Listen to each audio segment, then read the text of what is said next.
Hi everyone, this is Azoy Bicolana Dream Home Finder in Pampanga, and today we are here at the Mabalacat, and the subdivision is called Clark Manor.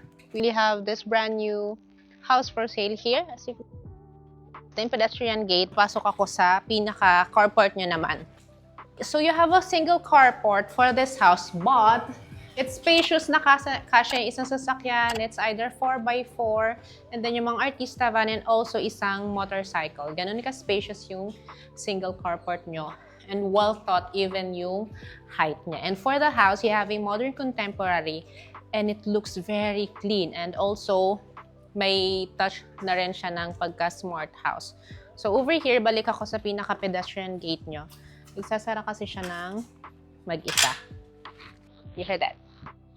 So, over here, you have a semi-covered, ang tigas, semi-covered for your porch bago tayo makapasok ng pinaka-main entrance natin. Pero this one, I love it na you have a mini pocket. Ang ganda ng landscape and also this one, tumubo yan. Ang ganda ng pagka fully grown na yung ganyang halaman kasi. And now, we were able to see na yung pinaka-loob niya. I guess you will love what's inside kasi this house is fully furnished. Tara! Welcome to your dream home. For your main door, you have a solid wood. For your pedestrian gate, you have a smart digital lock na rin, and as well as dito sa pinaka-main door nyo. Yan. Tapos meron din siyang card. And also, tignan nyo naman, above standard pa yung talagang main door. Ayan. And look at your living room. Furnish na yung bahay kapag nakuha nyo. Yun naman, very posh yung finish ng bahay na to. This is your living room, area, starter pa lang sa living room, di ba? Pagpasok. You have your TV setup na over here. Ang ganda din ng entertainment wall. May PU stone na accent. Still pala. May ma-accent pa siya.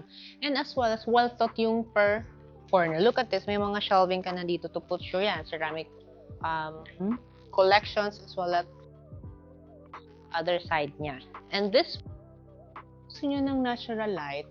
Itong sliding door dito, pwede nyong i-fully open. Ayan, kasi kaya lumabas ng tao dito. Pero syempre, you have your main door and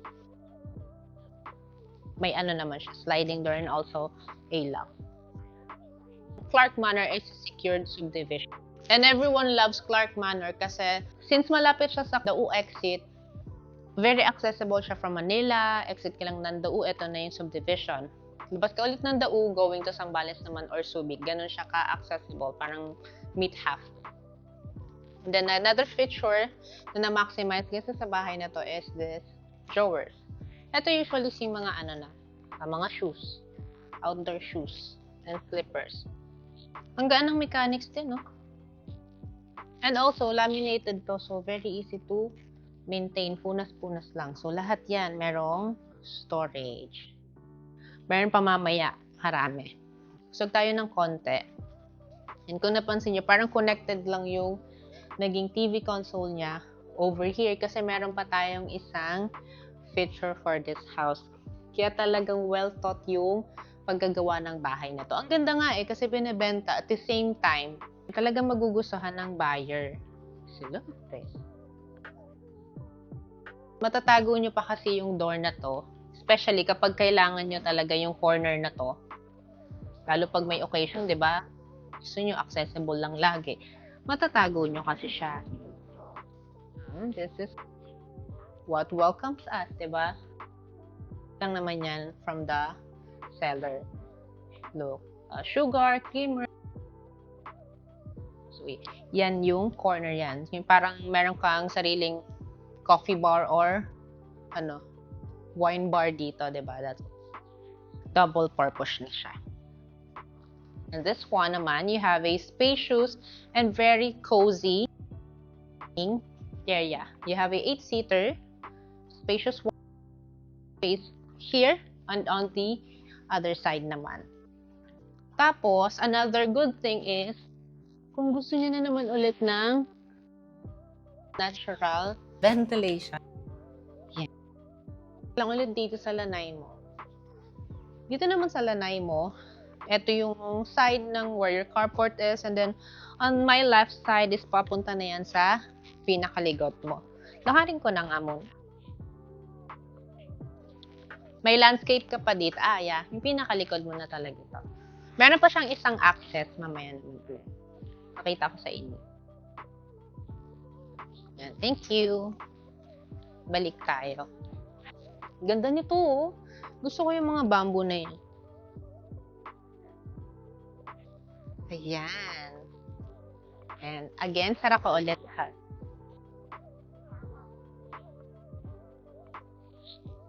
Diba? Refreshing. Tapos ang tahimik. Ito yung this year, first brand new house na available dito sa Clark Manor. Kaya, if you want this location, might as well book your viewing from the numbers flashing on your screen kasi ito pa lang yung available at this moment. Okay? From your dining area, you have a very accessible first bedroom dito sa baba, which could use as guest room or sa mga may mga naging kasama tayo sa bahay na elderly. So you have a queen size for this room. Spacious one, di ba? May air condition unit na din. And then sa left side yung cabinet niya. And then dito naman part, syempre may entertainment pool. Pakita ko lang din ulit yung cabinet. Ayan, ang laki. Pati sa taas.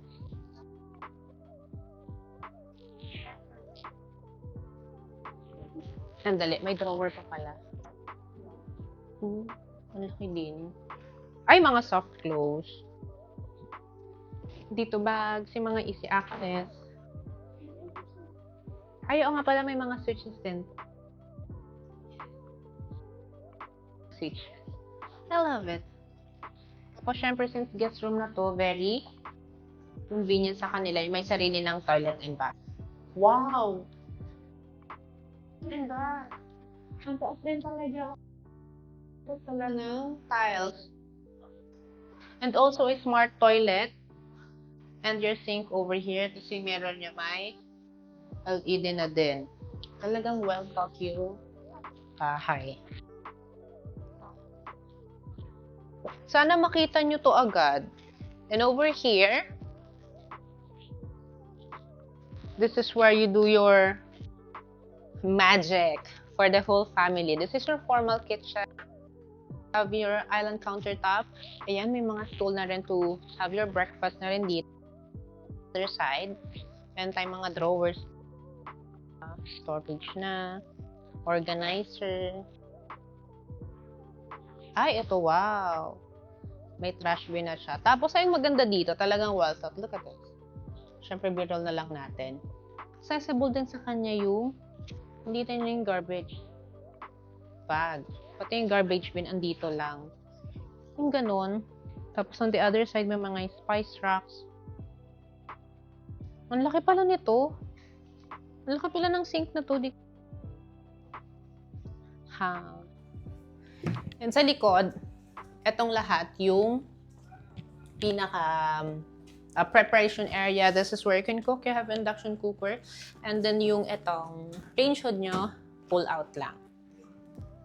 Yan. Ito push. You still have something to put.